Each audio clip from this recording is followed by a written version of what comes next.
This iron door you see guards an opening that leads to one of the deepest known points within the Earth's crust.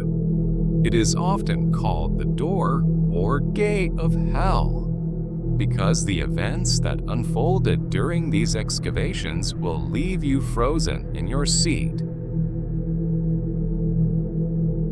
In 1971, in what was then Soviet territory, present-day Turkmenistan, a massive crater 70 meters across was discovered. A crater of unknown origin, about which nothing was known. In 1989, after the Soviet Union's collapse, thousands of top-secret KGB documents leaked and were examined. One such classified document detailed the Gate of Hell project.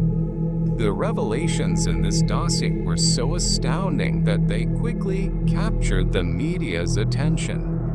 On May 24, 1970, the Soviet government and scientific community initiated the project to explore the Earth's depths.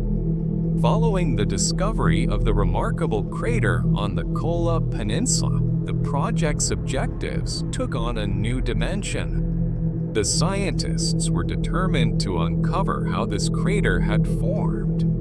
They set out to drill into the Earth's crust as far as their resources would allow.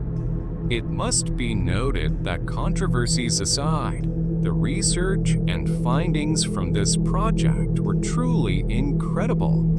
Yet the mix of scientific documentation and emerging legends set this venture apart from other explorations. A few years before, the United States had embarked on a similar drilling operation.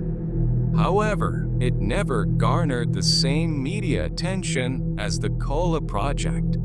Over 3,000 workers toiled on this project, and alongside government officials, a select group of scientists, doctors, and businessmen followed its classified developments. On the project's first day, drilling began in the early morning. The goal for Phase 1 was 15,000 meters. In other words, humanity aimed to penetrate 15 kilometers below the surface for the first time. Meanwhile, the United States was setting its sights on the skies, exploring the unknowns of outer space. The Soviets, believing themselves victorious in the space race, chose next to investigate the depths of the Earth instead of space. They believed that probing the Earth's interior could yield valuable insights into the universe's origins.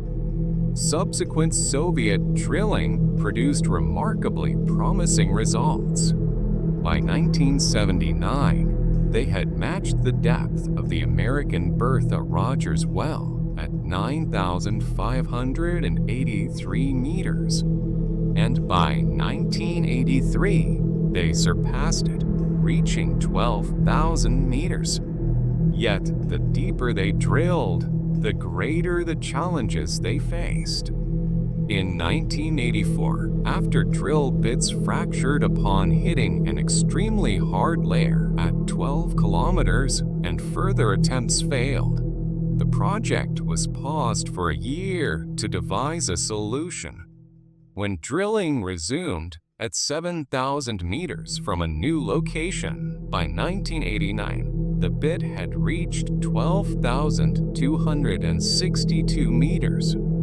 However, at that depth, they encountered staggering heat, 180 degrees Celsius, and by 1992, the project was fully halted.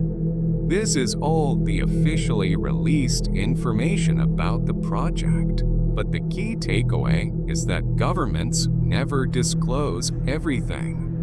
Most findings remained classified, and all samples and reports were stored in the Soviet government's top-secret archives. Yet leaked KGB documents reveal that the stated technical issues were not the true reason for halting at 12 kilometers. When the drill attempted to go deeper, it suddenly entered a void, and the bit spun freely without encountering rock. Experts suspected a bit of fracture, so they raised it. On retrieval, workers discovered the bits had melted. Intense heat emanated from the borehole, and eerie sounds were heard from within. When a thermometer was sent down to 12 kilometers, everyone was stunned by the reading. The gauge registered 1,200 degrees Celsius before melting. Experts were bewildered. This temperature far exceeded their predictions. Given that magma reaches around 2,000 degrees Celsius, such heat at this depth was unbelievable. One of history's greatest geologists, Dr. Dmitry Azakov, present on the project, wrote about these events. The drills suddenly began spinning wildly, suggesting they had shattered or entered a void like a cave. When we measured the temperature, the gauge read an unbelievable 1,200 degrees Celsius before melting. This was many times higher than our predictions, as though the fires of hell burned at that depth. Scientists urged the continuation of the project, while engineers demanded its cessation. Ultimately, the government ordered the project to proceed. However, alternative solutions were needed, as existing drilling equipment could not withstand such heat. Dr. Azakov requested heat-resistant cables and microphones, similar to those used on spacecraft, to endure atmospheric re-entry. Although not fully capable of handling the extreme temperature, it was decided to proceed, hoping even a brief deployment would yield crucial clues. Finally, a microphone was lowered to 12,262 meters to uncover the truth. 376.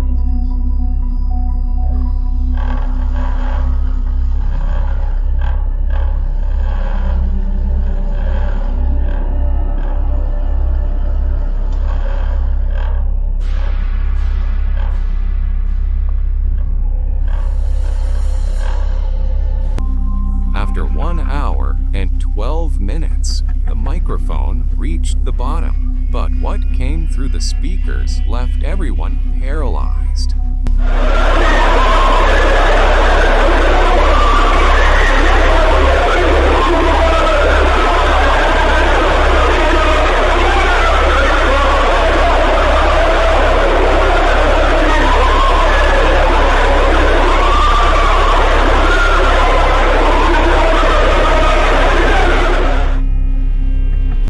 This audio recording, claimed to have been captured at 12 kilometers, human screams and wails can be heard with chilling clarity. Following this incident, many dubbed the borehole the door or gate of hell. Dr. Azakov wrote about these sounds. We lowered a specially designed microphone down the shaft to investigate further. Instead of the creaks of shaft plates, we recorded human screams and wails. At first, we thought air pressure or technical faults caused the noises, but further tests proved otherwise. Everyone in the room wanted to know what lay at the end of that shaft. The recording was sent to higher authorities, and advanced cameras were requested. After securing permission, cameras used on the spacecraft were sent to Dr. Azakov, and the camera you see here was finally lowered into the borehole.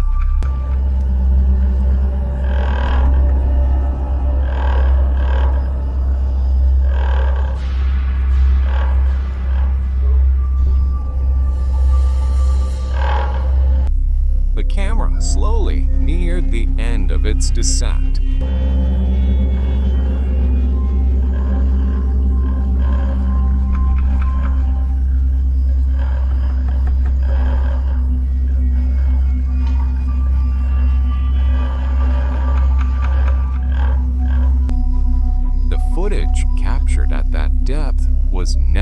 released. Yet that alone was enough to suspend the project indefinitely and conceal all data and images. Only Dr. Azakov, his team, and those who ordered the shutdown saw that footage. The Communist Party of the Soviet Union, which viewed religious beliefs as antithetical to science, secretly suppressed religion within its borders.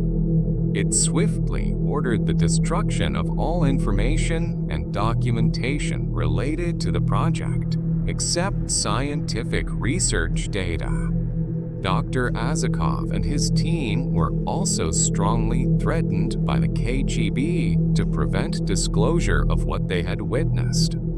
A limited amount of what you saw in this video was pieced together after the Soviet collapse from leaked KGB documents and eyewitness accounts. In the end, many theories emerged about these events. Some believed the sounds came from hell and considered it divine intervention, a miracle of God. Others dismissed the claim as unbelievable. In my personal opinion, seeing hell or heaven is like experiencing a dream. If you belong to the first group, you believe that all religions describe hell and heaven as realms after death. The verdict is yours. We have merely opened up this project and its story for you.